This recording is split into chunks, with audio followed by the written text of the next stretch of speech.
masing-masing. Umum merata tapi disesuaikan dengan kemampuan masing-masing. Ya. Sedangkan adil dalam pelaksanaannya dengan memberikan hak bagi wajib pajak untuk mengajukan keberatan penundaan dalam pembayaran dan mengajukan banding kepada Majelis Pertimbangan Pajak. Nah, ini syarat keadilan. Yang kedua, syarat yuridis. Jadi ada dasar hukumnya tadi. Dasar hukumnya apa?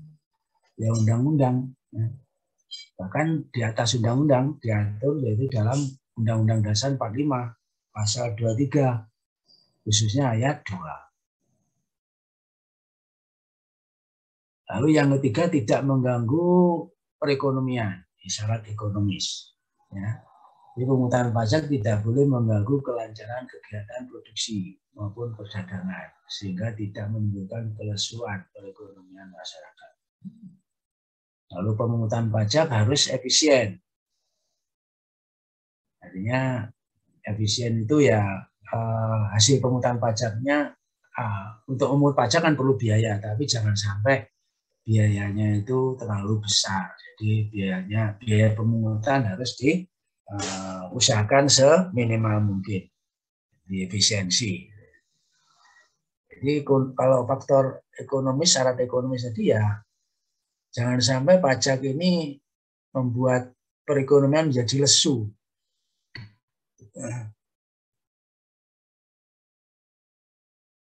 Masyarakat menjadi enggan untuk beraktivitas ekonomi, untuk melakukan perdagangan, produksi, dan seterusnya. Ya. Karena pajak terlalu tinggi. Atau mungkin dari sisi pembeli, kalau pajak tinggi, maka harga menjadi tinggi. Harga menjadi tinggi, masyarakat jadi daya belinya berkurang. Lalu yang kelima, pemungutan pajak harus sederhana. Ya. Jadi mudahkan dan mendorong masyarakat dalam memenuhi kewajiban pajakannya. Ya. Jadi tidak boleh, jangan sampai mau bayar pajak kesulitan. Sehingga tadi masyarakat ini menjadi enggan bayar pajak karena sulit. Karena itu harus dirancang sesederhana mungkin. Tapi memang ini juga relatif ya. Jadi kalau orang awam, ya katakanlah bukan orang awam sekalipun, maksudnya di kalangan kita orang yang pernah kuliah, ya, kalau kuliahnya di teknik mungkin ya kan tidak secara khusus belajar pajak, mungkin masih, apalagi kalau yang tingkat pendidikannya hanya SMA atau mungkin bahkan SMP atau SD, bahkan sulit untuk memahami pajak. Kita saja yang secara khusus belajar pajak saja masih banyak yang kita belum paham 100%.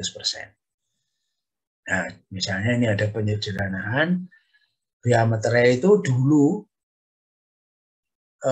sebelum tahun 1984 itu 167 macam tarif biaya materai. Mulai tahun 1984 tinggal 2 tarif. Nah, mulai 2021 kemarin menjadi 1 tarif. Nah, 2 tarif dari sampai tahun 2020 2 tarif 3.000 dan 6.000. Mulai 2021 hanya 1 tarif yaitu 10.000.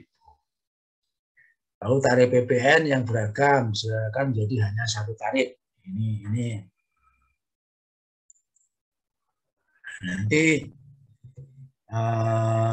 per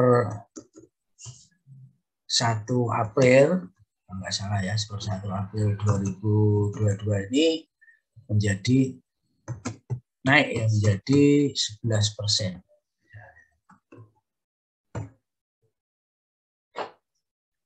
Lalu PPH, pajak penghasilan itu dulu ada 2, dibedakan menjadi 2. Untuk ada pajak perseroan untuk badan dan ada pajak pendapatan untuk orang pribadi.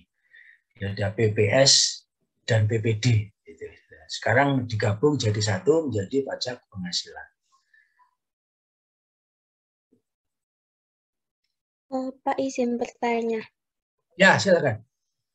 Untuk pajak kan memang sudah diatur ke dalam undang-undang dan wajib dibayarkan ya Pak ya. Nah, namun kalau misalnya ada suatu restoran atau apapun yang tidak mau membayar pajak, terus apa namanya, eh terus itu langkah apa sih Pak yang bisa dilakukan oleh pemerintah supaya memaksa untuk membayar pajak? Apakah mungkin kalau misalnya langkah terjauhnya itu bisa saja restoran itu ditutup atau bagaimana? Terima kasih. Oke, terima kasih. Jadi nanti kita akan sampai ke sana ya. Jadi hukum pajak itu ada hukum pajak formil, ada hukum pajak material. Bentar lagi nanti kita akan sampai sana ya. Nah,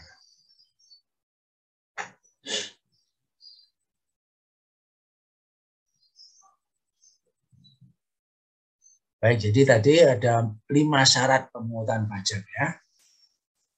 Jadi ya, syarat keadilan, syarat hukum atau yuridis, syarat ekonomi, syarat finansial, dan syarat sederhana. Sekarang kita lanjutkan dulu teori yang mendukung pemungutan pajak. Ya. Terdapat beberapa teori yang menjelaskan atau memberikan justifikasi pemberian hak kepada negara untuk memungut pajak. Antara lain adalah ada teori asuransi. Ingat ya, asuransi itu kan sebuah bisnis perlindungan. Artinya kalau kita ikut sebuah program asuransi, maka kita akan mendapatkan perlindungan sesuai dengan akadnya, sesuai dengan perjanjian. Misalnya asuransi jiwa, ya berarti perlindungan jiwa. Ada asuransi harta benda, misalnya ada harta benda itu bisa bangunan, rumah, ya, kendaraan, mesin, dan sebagainya. Itu bisa diasuransikan juga. Nah, negara ini dalam menjalankan fungsinya, jadi dalam rangka untuk memberikan perlindungan kepada rakyatnya, negara kan wajib melindungi rakyatnya. Melindungi dari apa? Dari ancaman luar negeri maupun dalam negeri. Kalau ancaman luar negeri berarti tugasnya TNI, Tentara Nasional Indonesia. Kalau dalam negeri adalah Polri. Ya. Jadi karena kita ini memerlukan perlindungan dari negara, dan negara untuk melakukan perlindungan perlu dana, maka tadi pungut pajak tadi. Ibaratnya pajak yang kita bayari sama dengan premi asuransinya. Yang kedua, teori kepentingan. Ini pembagian beban pajak pada rakyat didasarkan pada kepentingannya. Salah satu contoh kepentingan ya perlindungan tadi. Jadi semakin besar perlindungan yang kita perlukan, ya maka semakin besar pajak yang harus kita bayar.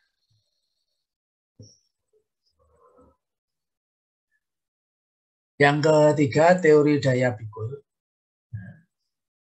Teori daya pikul. Jadi beban pajak itu untuk semua orang harus sama beratnya. Tapi artinya pajak harus dibayar sesuai dengan daya pikul masing-masing orang. Nah, daya pikul, kemampuan memikul. Ya. Nah, ini bisa unsur objektif, ada subjektif. Kalau objektif ya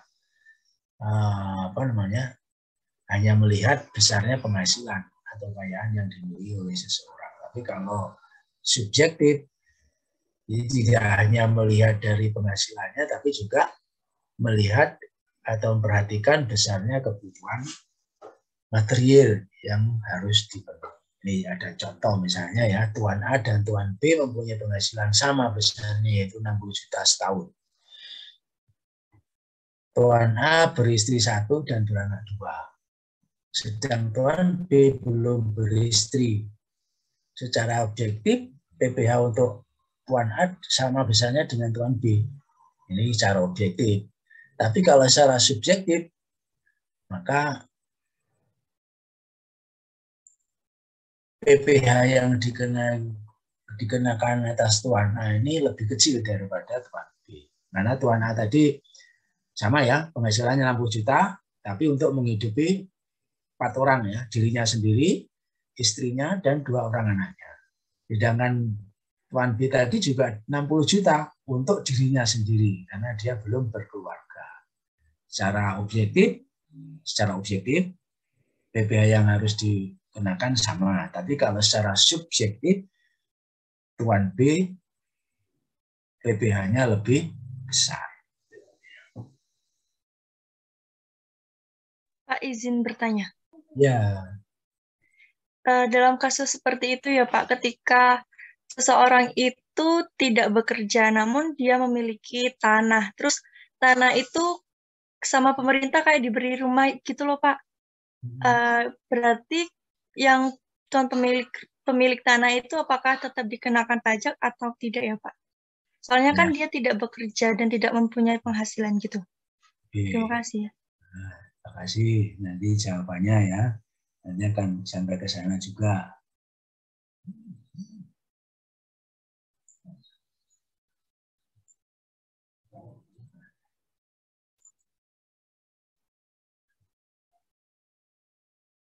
Yang keempat ini adalah teori bakti. Ya, teori bakti. Jadi gampang nih bahwa pemungutan pajak ini sebagai wujud dari bakti masyarakat kepada negara. Jadi, itu ya. Jadi apa wujud bakti kita pada negara? Ya kita harus taat bayar pajak. Intinya seperti itu. Ya. Kita kan punya lagu kebangsaan ini. Padamu negeri kami berjanji, padamu negeri kami berbakti. Itu pernah nyanyi itu enggak? Saya enggak tahu itu kok dulu zaman saya sekolah SD, SMP, SMA itu mesti ada itu. Sekarang kalau zaman milenial itu masih ada lagu-lagu kebangsaan itu di SD, di sekolah-sekolah, nggak tahu saya. Jadi hanya situ ada nyanyiannya apa bukti bakti kita pada negara, salah satunya taat bayar pajak.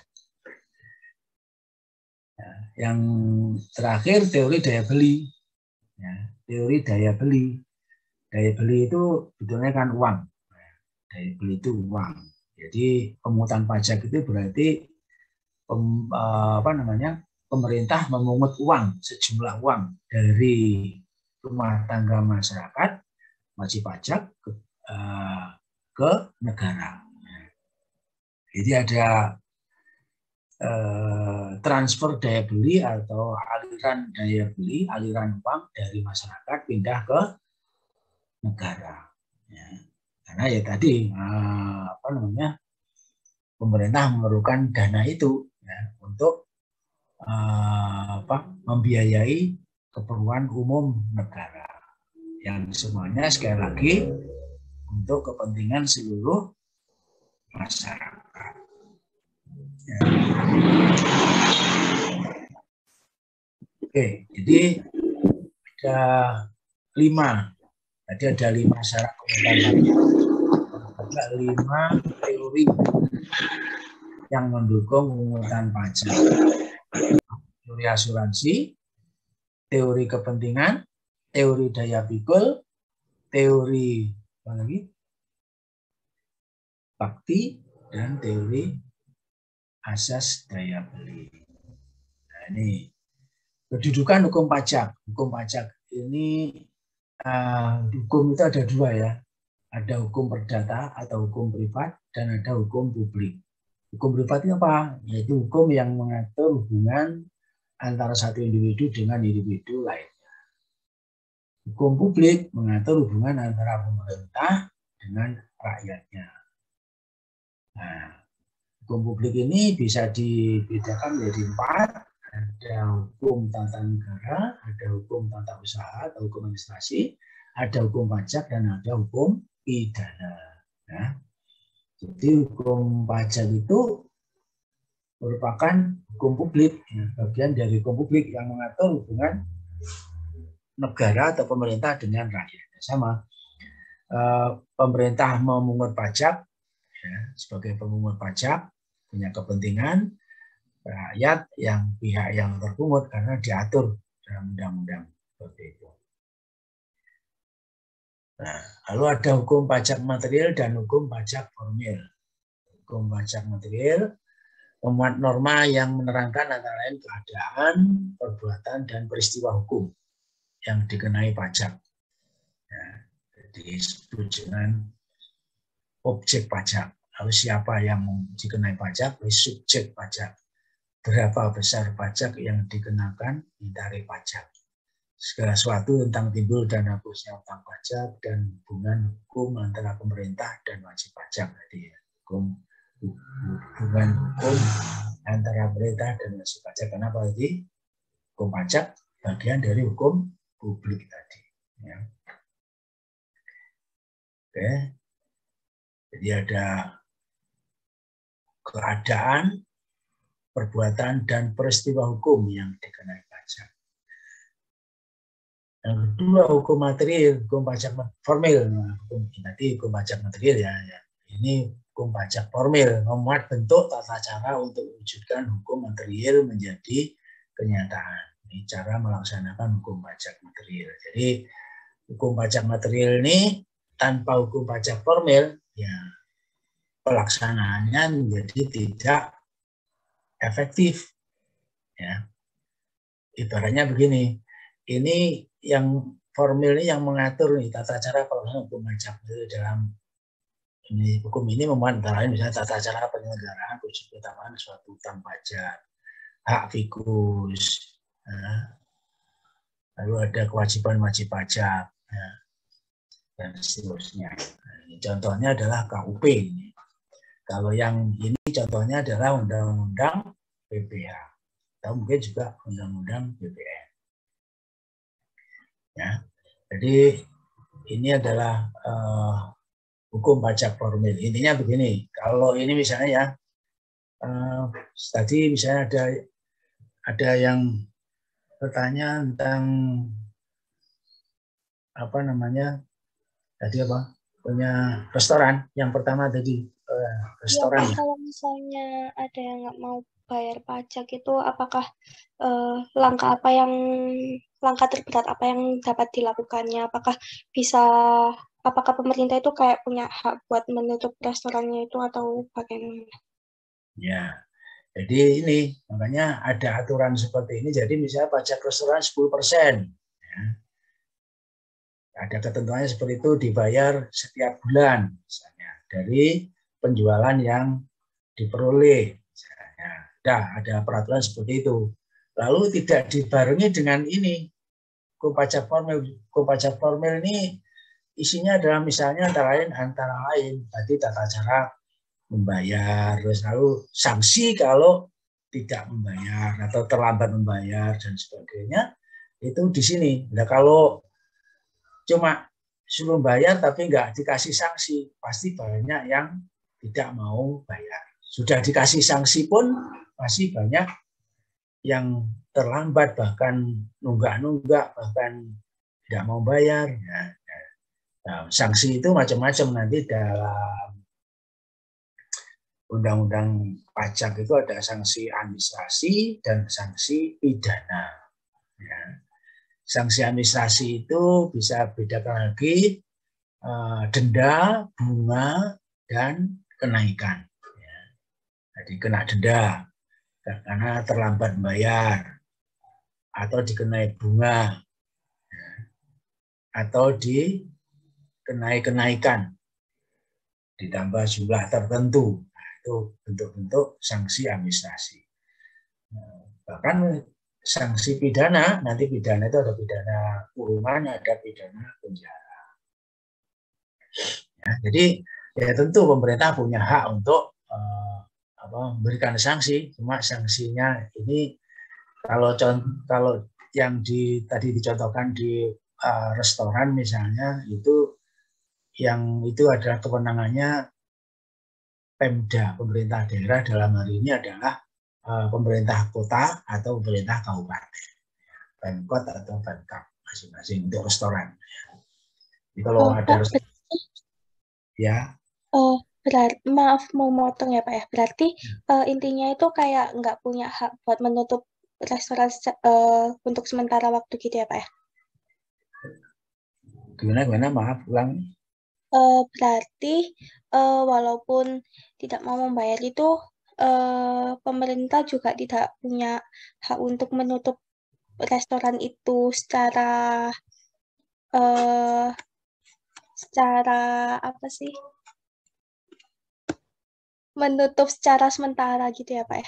Atau Ya, paksa gitu? Nah, itu tergantung Pemdanya masing-masing. Ya, karena itu kewenangannya Pemda. Ya. Kewenangan Pemda. Saya tidak tahu apakah Pak Wali Kota Malang ini membuat aturan nggak mau bayar pajak tak tutup. Nah, itu kan kewenangannya Pemkot. Ya. Biasanya itu dibuat perda, peraturan daerah, jadi ada peraturan di kota atau kabupaten itu ada peraturan daerah. Peraturan daerah itu berarti yang membuat wali kota disetujui oleh DPRD. Tapi ada lagi perwali atau perbuk, kalau di kabupaten perbuk, peraturan bupati atau peraturan wali kota. Nah, itu dibuat sendiri oleh bupati atau wali kota tanpa persetujuan DPRD. Tapi kalau perda, peraturan daerah itu ada persetujuan dari DPRD. Jadi ini diserahkan ke masing-masing pemerintah daerah. Gitu ya. Jadi saya tidak tahu kalau misalnya di Malang seperti ini ya, kalau ada restoran bandel nggak mau bayar pajak restoran, langsung ditutup kah? Apa biasanya kan itu pekerjaannya, tugasnya Satpol PP ya. Contoh kalau itu loh yang gampang itu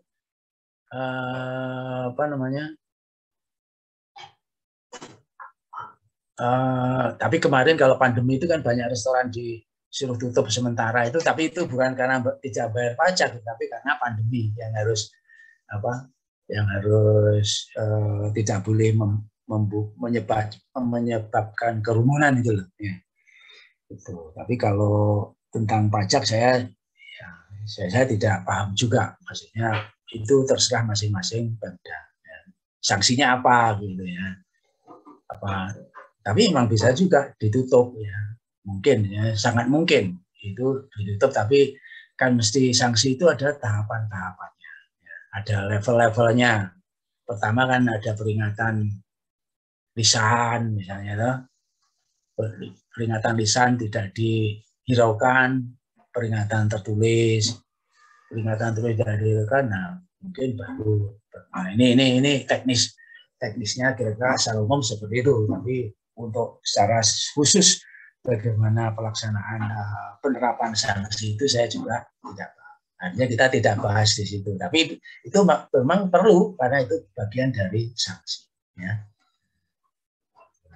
Baik, Pak, terima kasih. Ya, tadi yang kedua punya kekayaan, tidak punya penghasilan, tapi punya kekayaan. Ya, nanti juga sama itu.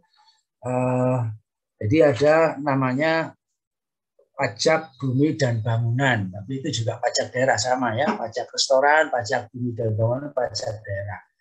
Jadi kita tidak bahas secara khusus tentang pajak bumi dan bangunan. Jadi Mbah Anda sama sekali tidak punya penghasilan, tapi punya rumah, tanah, ya, maka juga punya kewajiban membayar pajak. Jadi pajaknya namanya pajak bumi dan bangunan. Dan itu juga termasuk pajak daerah.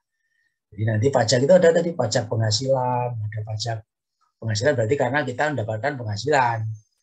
Lalu pajak pertambahan nilai karena kita beli barang kena pajak. Lalu ada pajak bumi dan bangunan. Dulu PBB itu namanya pajak kekayaan. Ya, itu dulu. Kekayaannya apa namanya, berupa bumi dan bangunan atau tanah dan bangunan. Nah, sekarang langsung pajak bumi dan bangunan, maka tetap itu kena pajak. Ya, gitu, ya. Nah ini apa namanya, hukum pajak formil. Oke, ini nanti mudah-mudahan akan lebih jelas di sini. Pengelompokan pajak. Nah, pajak bisa dikelompokkan menurut golongannya. Ada pajak langsung, ada pajak tidak langsung. Pajak langsung itu pajak yang harus dipikul sendiri oleh wajib pajak dan tidak dapat dibebankan atau dilimpahkan kepada orang lain. Contoh pajak penghasilan. Artinya bahwa kalau yang mendapatkan penghasilan itu saya, maka yang harus bayar PPh ya saya. Tidak bisa saya limpahkan ke orang lain. Jadi yang dikenai PPh yang mendapatkan penghasilan itu. Nah, kalau pajak tidak langsung, pajak yang dapat akhirnya dapat dibebankan atau dilimpahkan kepada orang lain. Contohnya pajak pertambahan nilai. Jadi tadi ini sebagai gambaran awal, gambaran apa namanya, singkat. Jadi kalau pajak PPN itu kan pajak pertambahan nilai itu karena katakanlah kita membeli barang kena pajak. Barang kena pajak itu contoh beli HP. Ya. Jadi perusahaan HP menjual kepada distributor, maka kena PPN. Nah, distributor menjual kepada toko, memungut PPN. Nah, berarti tokonya dibanding PPN. Toko menjual HP kepada kita, akhirnya yang terbebani PPN dengan ya kita selaku pembeli terakhir. Itu maksudnya yang dimaksud pajak tidak langsung. Yang pada akhirnya bisa dibebankan atau dilimpahkan kepada orang lain atau pihak lain. Menurut sifatnya ada pajak subjektif, objektif tadi sudah ya. Jadi subjektif melihat subjeknya. Jadi yang sama-sama 60 juta penghasilannya, saya 60 juta punya istri dan anak 2, yang satunya 60 juta masih belum berkeluarga tadi. Jadi kalau secara subjektif beda, kalau tapi secara objektif sama, beda. Menurut lembaga pemungutnya ini ada pajak pusat, ada pajak daerah. Pajak pusat itu pajak yang dipungut oleh pemerintah pusat, digunakan untuk biaya rumah tangga negara, PPh. Ya.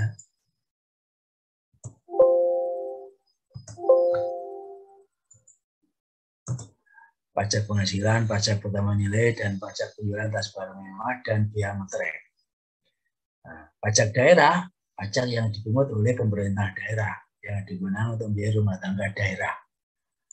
Nah, daerah itu ada 2, provinsi dan kabupaten atau kota. Pajak provinsi itu yang banyak kita jumpai adalah pajak kendaraan bermotor yang setiap setahun kali kita bayar itu. Bayar pajak kendaraan bermotor itu. Nah, kalau yang pajak kabupaten atau kota, pajak hotel tadi ya, ada pajak restoran, itu kewenangannya wali kota atau bupati.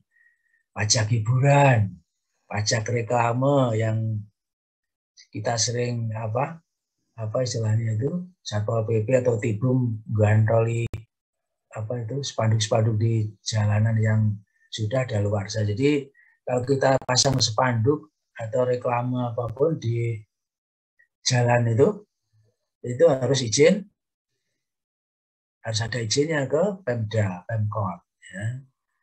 Nah biasanya izinnya itu ada 1 minggu, ada 2 minggu, ada 1 bulan. Tentu harganya beda, pajaknya beda. Nah, biasanya kita yang selaku pemasang reklame atau spanduk atau apapun, baliho dan sebagainya itu memang masa bodoh, semacam apa? Tidak konsekuen gitu. Misalnya cuma 2 minggu, lewat 2 minggu dibiarkan aja. ya. Biar diambil atau diberesin oleh Satpol PP atau Tikbum nanti. Ada pajak pengelolaan jalan, pajak bumi dan bangunan, ini semua kewenangan wali kota, Pemkot, dan bupati atau Pemkab. Nah, tata cara pemungutan pajak. Ini berdasarkan stelsel pajak, ada stelsel nyata dan ada stelsel real. Stelsel real atau stelsel nyata, ada stelsel anggapan atau stelsel fiktif, dan ada stelsel campuran. Stelsel campuran maksudnya campuran antara real dan fiktif. Stelsel nyata itu maksudnya begini, pajak itu dipungut di akhir tahun. Dipungut di akhir tahun. Karena pada akhir tahun tersebut penghasilan seseorang atau perusahaan itu baru bisa diketahui yang sebenarnya. Nah, real, penghasilannya itu real kalau akhir tahun. Ya, keuntungannya ada keuntungan, ada kerugian atau kelebihan dan kekurangan. Kelebihannya apa? Ya, yang pajak dipungut itu realistis. Kelemahannya, ya pajak baru dapat dikenakan pada akhir tahun atau akhir periode. Setelah penghasilan nyatanya itu diketahui. Yang kedua, stelsel anggapan atau stelsel fiktif. Di pajak ini dipungut berdasarkan anggapan. Ya tentu yang diatur dengan undang-undang. Penghasilan satu tahun dianggap sama dengan tahun sebelumnya. Di awal tahun, penghasilan saya tahun 2022 ini saya anggap sama dengan penghasilan saya tahun 2021. Karena saya harus menentukan berapa penghasilan saya tahun ini. Padahal tahun ini, tahun 2022 kan belum berakhir, masih baru bulan Februari. Artinya saya belum tahu akan dapat berapa nanti selama tahun 2022. Makanya disebut dengan anggapan. Dianggap sama dengan tahun sebelumnya atau fiktif. Ya, estimasi lah, estimasi taksiran. Nah, kelebihannya ya pajak dapat dibayar selama sepanjang tahun berjalan, tapi tanpa menunggu akhir tahun.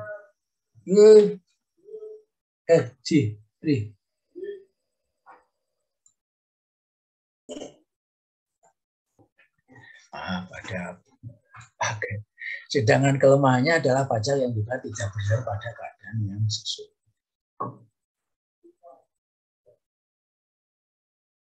Nah, yang ketiga stelsel campuran ini adalah kombinasi antara stelsel nyata dan stelsel anggapan.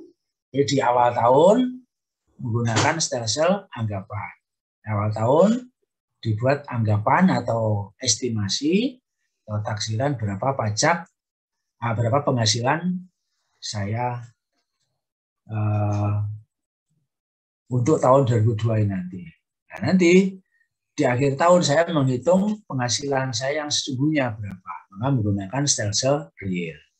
Nah, nanti kalau ada beda atau selisih antara perhitungan awal tahun dan perhitungan akhir tahun, maka selisihnya itu akan disebut dengan pajak kurang bayar atau pajak lebih bayar, tergantung dari besarnya. Misalnya ya, di awal tahun saya menaksir penghasilan saya nanti selama 2022 200 juta. Ternyata setelah 2002 berakhir, penghasilan saya misalnya 250 juta. Berarti saya kurang bayar. Atau sebaliknya. Ya. Oke, itu stelsel pajak. Stelsel pajak. Nah.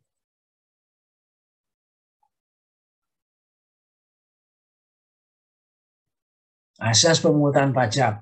Ada asas domisili, atau asas tempat tinggal, ada asas sumber, ada asas kebangsaan. Asas domisili pokoknya intinya siapa saja yang berdomisili di Indonesia maka akan dikenai pajak. Terlepas penghasilannya tadi bersumber dari mana, bisa dari Indonesia maupun dari luar Indonesia. Seperti kita semua ini adalah akan kena ini asas domisili karena kita bertempat tinggal di Indonesia dan kita dapat penghasilan, ya, maka kita akan dipungut pajak. Asas sumber, nah, kalau asas sumber ini hanya berarti pokoknya siapa saja yang mendapat penghasilan dari Indonesia maka akan jadi bisa wajib pajak luar negeri, bisa wajib pajak dalam negeri, asas sumber. Kalau ini hanya untuk WP dalam negeri ya, untuk kita sendiri saja. Kalau ini bisa WPDN, bisa WPLN, wajib pajak dalam negeri maupun wajib pajak luar negeri, pokoknya yang dapat penghasilan. Lalu ada asas kebangsaan. Ya, ini dihubungkan dengan kebangsaan suatu negara.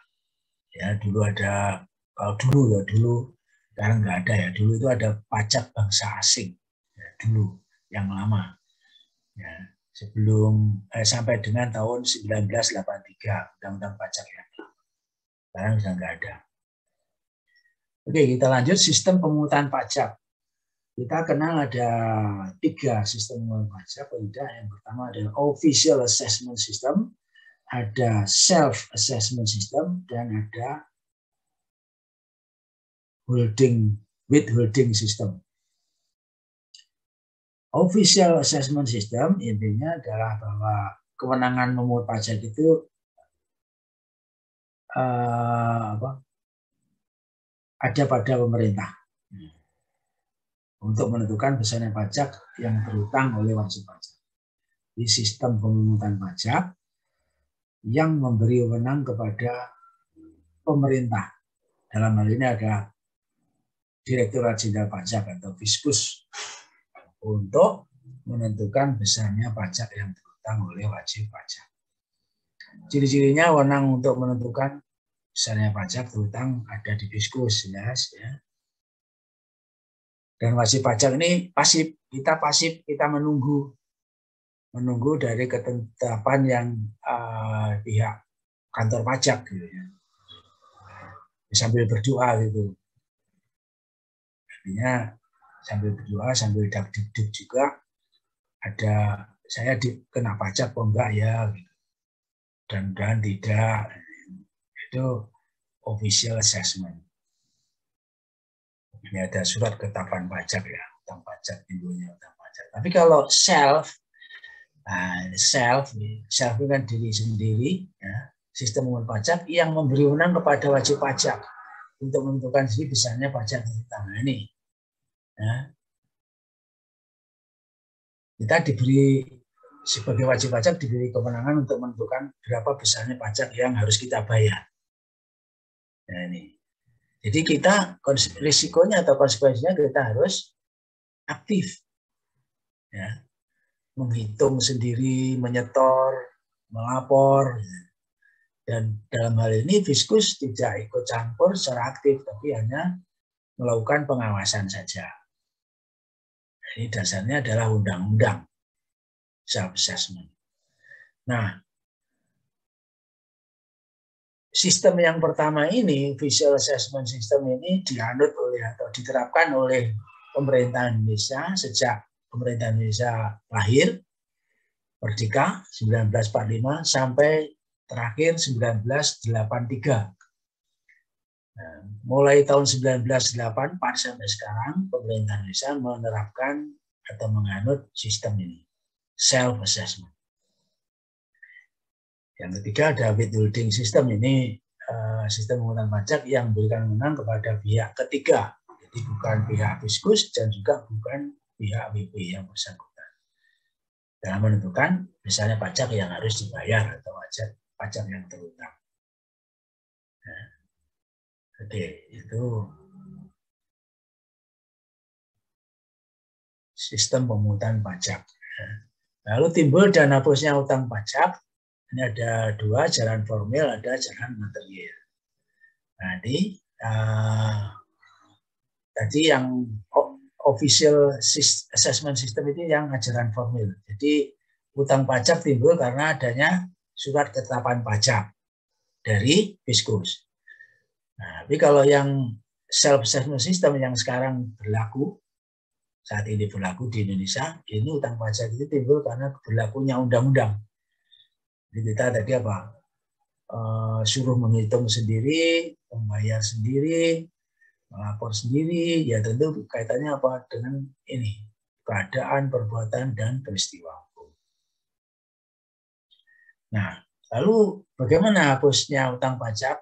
Ini ya karena telah dibayar. Ya kalau kita punya kewajiban bayar pajak, terus kita bayar, otomatis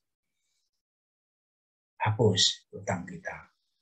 Atau mungkin karena kompensasi. Kompensasi maksudnya di satu pihak kita punya utang pajak, tapi pihak lain kita punya piutang pajak. Maksudnya begini, tahun ini kita punya utang pajak 10 juta. Tahun lalu kita punya piutang pajak 8 juta. Ya, maka piutang pajak kita tahun lalu itu bisa kita kompensasikan dengan utang pajak kita tahun ini 10 juta. Berarti kita tinggal kurang bayar 2 juta kompensasi. Lalu karena daluarsa itu ya outdate atau sudah obsolete, ya, sudah lewat waktu, ya,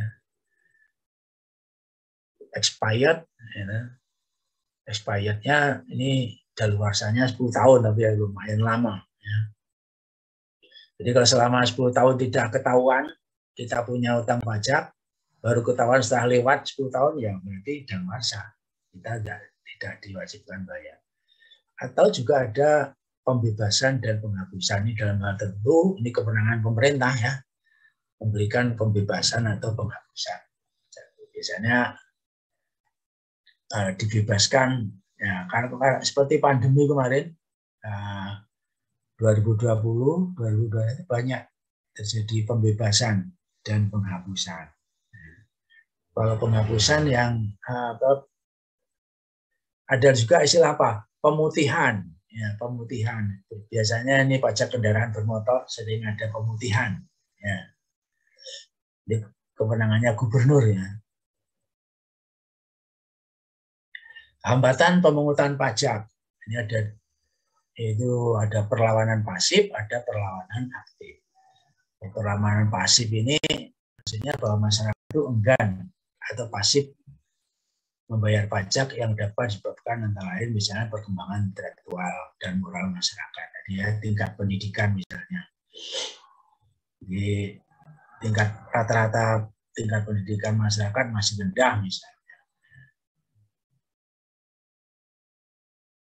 Sistem perpajakan yang mungkin sulit dipahami. Makanya dia ada syarat sederhana. Kalau mau bayar pajak kita kesulitan, ini kan berarti kan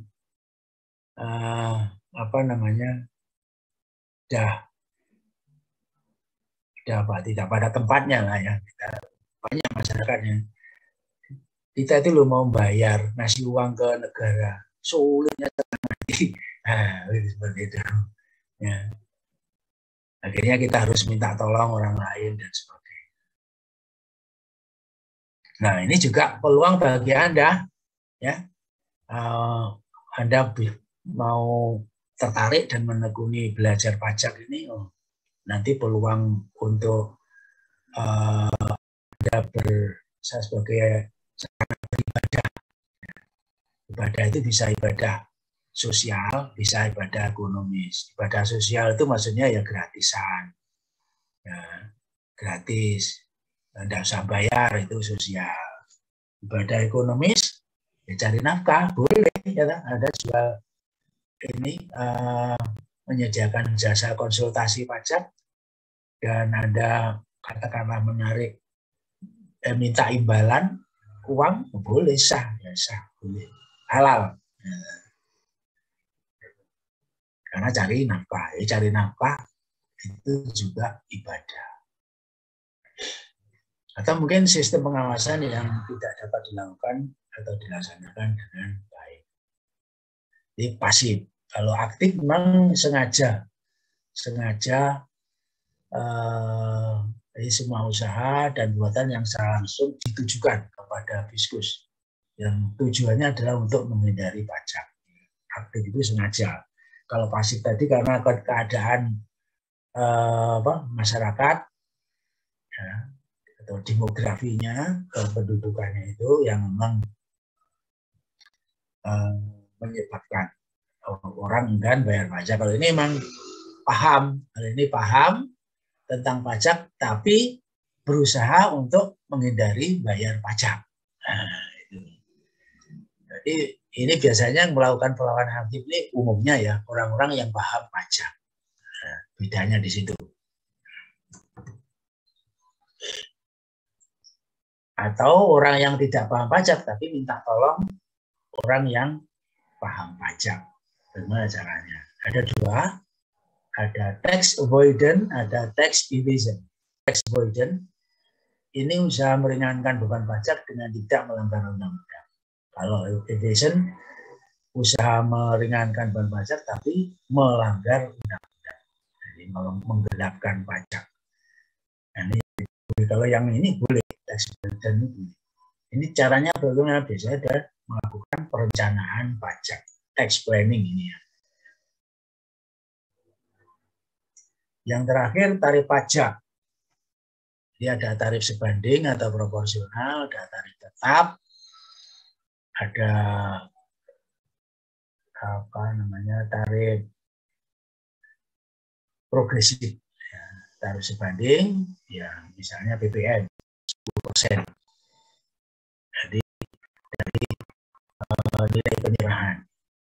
Jadi misalnya kita jual HP per bijinya 5 juta, maka PPN-nya 10% kali 5.500.000. Kita jual 5 HP ya berarti 5 kali 5 kali 10%. 2.500.000 dan seterusnya, proporsional. Kalau tarif tetap itu misalnya adalah biaya materai itu. Ya. Jadi biaya materai itu berapapun nilainya, misalnya kita bukti pembayaran, kwitansi, berapapun nilainya kita tempeli Rp10.000. Tentu untuk jumlah tertentu yang harus ditempeli materai, tidak semua, jadi ada batasannya. Ya. Nah, yang ketiga tarif progresif. Progresif ini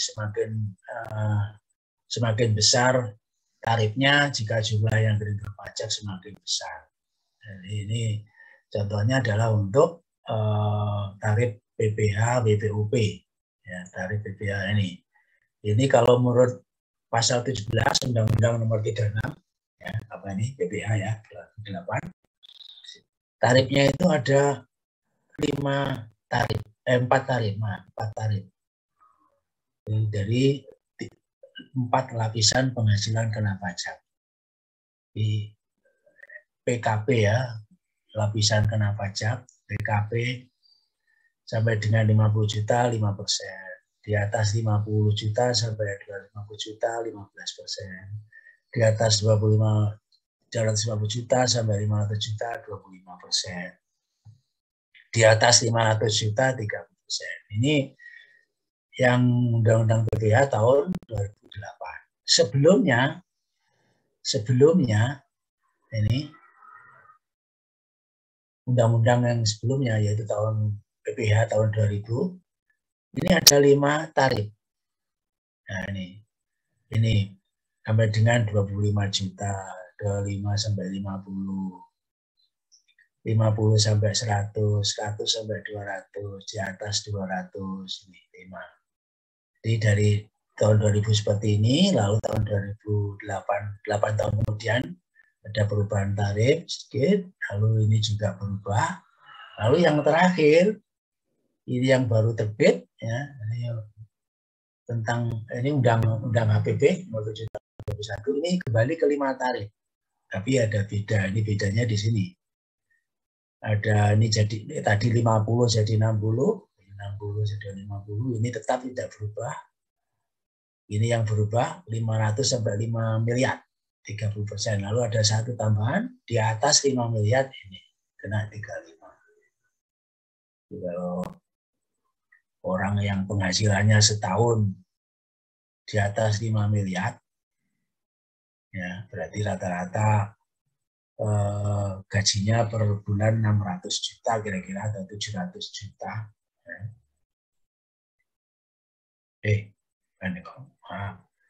400 juta atau sampai dengan 500 juta. Ya. Nah ini nanti akan bisa kena ini. Ya. Dan mungkin kalau di Indonesia mungkin nggak tahu apa banyak ya orang yang penghasilannya mungkin tidak banyak. Kita yang banyak ada di sini, masyarakat kita di sini paling banyak, masih di level paling rendah. Ya. Nah, jadi tarif progresif tadi ada tarif progresif tetap, progresif degresif.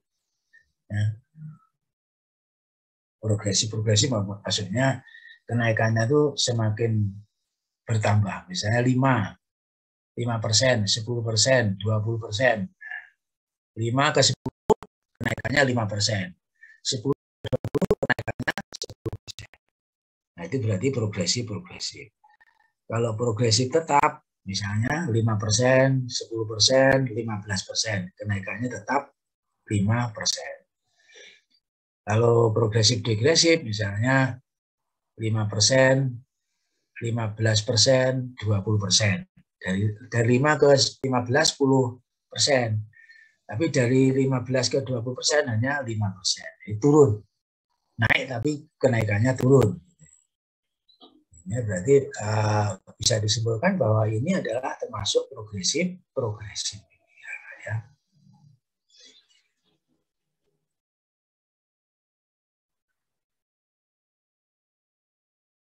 Nah, ini yang terakhir ada tarif degresif. Jadi persentase tarif yang digunakan semakin kecil bila jumlah yang dikenakan untuk kenai pajak ini semakin besar. Nah, ini mungkin saya nggak tahu apa ini ada negara, kalau Indonesia jelas tidak menganut ini, tapi di negara lain apa mungkin ada yang menganut ini, saya juga belum pernah mendengar.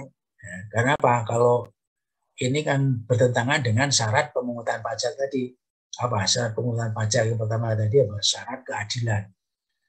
Nah, semakin besar, katakanlah semakin besar penghasilannya, semakin kecil tarifnya. Nah, kan tidak adil. Nah, gitu, ya. Oke, saya kira itu. Silakan kalau ada yang ingin didiskusikan. Pak, mohon izin bertanya. Ya, silakan. Jadi gini Pak, pertanyaan saya itu apakah semua pelaku usaha ya Pak yang wajib membayar pajak atau pelaku usaha yang tidak memiliki izin usaha itu juga membayar pajak Pak? Oke. Ya, jadi tadi wajib pajak itu bisa pertama bisa orang pribadi atau badan. Ya. Orang pribadi itu ada yang melakukan kegiatan usaha, ada yang tidak melakukan kegiatan usaha. Ya. Contoh yang tidak melakukan kegiatan usaha itu gampangnya Bapak Ibu dosen Polinema itu kan dapat penghasilan. Penghasilannya dari apa? Dari gaji, ya kan? Karena bekerja di Polinema lalu dapat gaji. Nah, tapi memang ada 1-2 tidak banyak pegawai Polinema itu yang selain pegawai juga punya usaha. Nah, misalnya yang saya tahu misalnya ada Bapak dosen teknik mesin itu punya toko alat-alat elektronik. Nah, punya toko alat-alat elektronik, usaha namanya. Usaha dagang alat elektronik. Ya, itu apa namanya? Itu adalah usaha. Jadi bisa dari usaha, bisa bukan usaha. Nah, semuanya pokoknya mendapatkan penghasilan maka akan dikenai GPH. Nah, yang badan juga sama tadi, badan itu kan badan usaha, ada badan non usaha. Ya, badan usaha itu perusahaan jelas ya, punya usaha, perusahaan bentuknya apapun, PT, CV, firma, itu badan usaha atau perusahaan. Nah, ada lagi badan non usaha, organisasi yang tidak mencari laba tadi, misalnya yayasan pendidikan. Yayasan pendidikan kan dapat penghasilan juga dari apa? Dari UKT atau SPP yang dipungut dari mahasiswa atau dari kerjasama atau dari bantuan-bantuan. Itu semua adalah penghasilan. Dan itu nanti juga dikenai PPh. Tapi intinya kalau badan itu kan menyusun laporan keuangan. Jadi yang disebut penghasilan tadi adalah penghasilan neto. Itu pendapatan atau penghasilan setelah dikurangi biaya atau beban. Jadi istilahnya apa? Laba ya, laba. Penghasilan neto itu laba. Itu labanya yang dikenai pajak. Ya. Baik itu perusahaan maupun yang ada laporan laba rugi kalau perusahaan. Jadi yang dikenai pajak adalah labanya. Oke, silakan. Baik, terima kasih, Pak. Nah, silakan, masih ada lagi. Ya, Pak, saya mau bertanya, Pak. Ya, Alam Akbar. Ya, sebelumnya mohon maaf ya, Pak, kalau sedikit ramai karena saya ada di kafe, Pak, cari wifi. Karena di rumah saya pemadaman, Pak. Nah, yang ingin saya tanyakan terkait pajak pada materi pajak pada hari ini, saya melihat tadi dijelaskan oleh Bapak bahwa pajak ini digunakan sebagai pembangunan tata negara dan sebagainya. Yang saya ketahui juga terdapat beberapa kasus terkait dengan perpajakan. Di antaranya adalah penggelapan dana pajak yang notabene pada saat apalagi ya Pak di era pandemi seperti ini kan pajak itu juga tidak turun secara signifikan. Jadi kewajibannya tetap kan Pak, meskipun pendapatan kita mungkin ada beberapa golongan yang menurun pendapatannya. Nah, sedangkan pada kasusnya terjadi dana yang telah dibayarkan itu pajak dari masyarakat itu ternyata tidak digunakan sebagai pembangunan sebagai tata negara atau sebagainya, Pak. Malah dijadikan sebuah kepentingan partai maupun hal-hal yang lain, Pak. Nah, itu menurut pandangan Bapak sendiri bagaimana ya, Pak? Terima kasih. Oke, terima kasih. Ya, baik itu jadi itu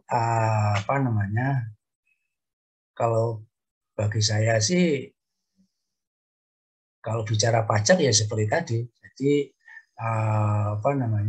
kita yang kita bahas di sini adalah sesuatu yang ideal, Jadi pajak itu dipungut ya untuk digunakan membiayai pengeluaran umum negara bagi kesejahteraan masyarakatnya. Itu perkara nanti ada penyelewengan berarti nanti sudah ada mekanisme yang lain, misalnya kan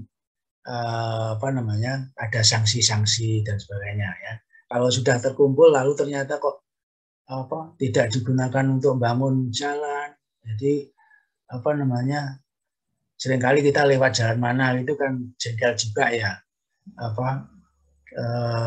jalannya sudah banyak rusak aspalnya misalnya, tidak segera diperbaiki padahal kita sudah bayar pajak dengan tertib misalnya dan seterusnya. Ya, karena tadi pajak itu tidak mendapatkan imbalan secara langsung. Nah, kembali ke kalau terjadi penyimpangan maka mekanismenya akan tersendiri ya Artinya untuk penggunaan